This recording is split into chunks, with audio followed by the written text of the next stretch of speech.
بسم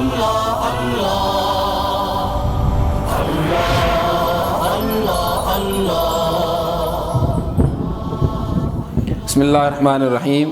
محترم ناظرین و سامعین، اللہ تعالیٰ کے انتہائی خوبصورت ناموں میں سے اللہ تعالیٰ کا ایک بہت خوبصورت نام الحکیم، اللہ تعالیٰ حکمت والے ہیں۔ اللہ تعالیٰ کا ہر فیصلہ حکمت و دانائی پر مبنی ہے، اور اس نام کا ایک معنی یہ بھی کیا جاتا ہے کہ اللہ تعالیٰ معاملات کی دقت اور اس کی پیچیدگی کو بہت خوبصورت بنا دینے والے ہیں۔ اور اس نام کا ایک معنی یہ بھی بیان کیا جاتا ہے کہ اللہ تعالیٰ کی تدابیر اور اللہ تعالیٰ کے فیصلوں میں کوئی خلل یا کوئی زلل نہیں ہے۔ اللہ رب العالمین کا یہ خوبصورت نام اللہ تعالیٰ کی کتاب میں کئی مرتبہ ذکر ہوا ہے۔ اللہ رب العالمین کسی کو بادشاہ بنا دیں، کسی کو رعایا بنا دیں، اللہ تعالیٰ کسی کی بیماری کو لمبا کر دیں، اللہ تعالیٰ کسی کو جلد شفا یاب کر دیں، اللہ تعالیٰ کسی کو غنی کر دیں، اللہ تعالیٰ کسی کو فقیر کر دیں، اللہ رب العالمین کسی کے امتحان کو لمبا کر دیں اور اللہ تعالیٰ کسی کے لیے جلد مدد اتار دیں، اللہ تعالیٰ کسی کو اس کی خواہش کے مطابق دے دیں یا اللہ تعالیٰ کسی کو اس کی خواہش کے مطابق عطا نہ کریں۔ اللہ رب العالمین کے یہ سارے کے سارے فیصلے اور اللہ تعالیٰ کی یہ ساری کی ساری تقسیم حکمت پر مبنی ہے۔ ہر مسلمان کا اس بات پر ایمان اور یقین ہونا چاہیے کہ میری زندگی کے اندر میرے رب کی طرف سے کیا جانے والا میرے لیے کوئی فیصلہ وہ قطعاً حکمت سے خالی نہیں ہے۔ اور جب ایک انسان اس بات پر یقین کر لیتا ہے کہ واقعتاً میرے رب کے فیصلے حکمت پر مبنی ہیں تو پھر اس کے تاثرات کیا ہوتے ہیں۔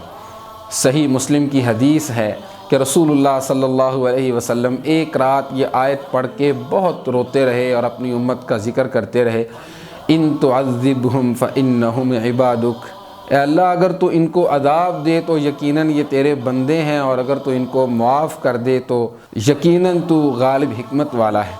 وہ کسی کو عذاب دے تو یہ بھی اس کا حکمت پر مبنی فیصلہ ہے، اور وہ کسی کو معاف کر دے تو یہ فیصلہ بھی حکمت پر مبنی ہے۔ اس اللہ کی کوئی تدبیر حکمت سے خالی نہیں ہے۔ اور وہ مومن جو اس معنی پر مکمل یقین رکھتا ہے اس کے تاثرات کچھ اس طرح بھی ہوتے ہیں جو صحیح بخاری وغیرہ میں موجود ہے کہ ابراہیم علیہ السلام نے جب اسماعیل اور اسماعیل علیہ السلام کو مکہ مکرمہ کے اندر چھوڑا، وہ بے آب و گیا زمین جہاں کوئی انسان نہیں تھا، کوئی چیز نہیں تھی، کوئی ایسی چیز نہیں تھی جس سے وہ انسیت اور مانوسیت حاصل کر سکیں، تو اسماعیل علیہ السلام نے ابراہیم علیہ السلام سے بار بار پوچھا کہ یہاں کیوں چھوڑ کے جا رہے ہو۔ ابراہیم علیہ السلام نے کوئی جواب نہیں دیا۔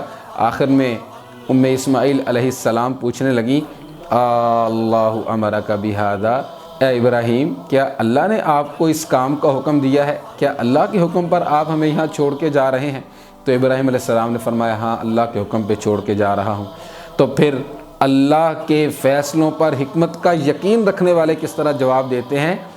اسماعیل علیہ السلام فرمانے لگیں، اذن لن یضیعنا اللہ، پھر اللہ ہمیں کبھی بھی ہرگز ضائع نہیں کرے گا۔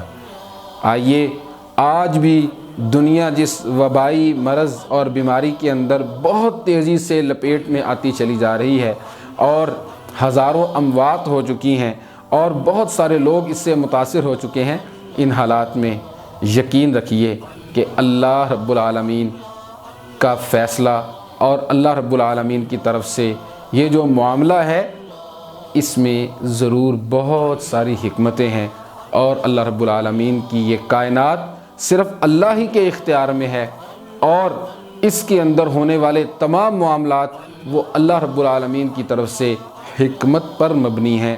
اللہ تعالی ہمیں اس نام پر یقین رکھنے کی توفیق عطا فرمائے، اور اللہ تعالی ہمیں توفیق دے کہ ہم اس نام کا واسطہ دے کر اللہ تعالی سے سوال کرتے رہیں اور اس کی رحمت اس سے طلب کرتے رہیں۔ والسلام علیکم ورحمۃ اللہ وبرکاتہ۔ اللہ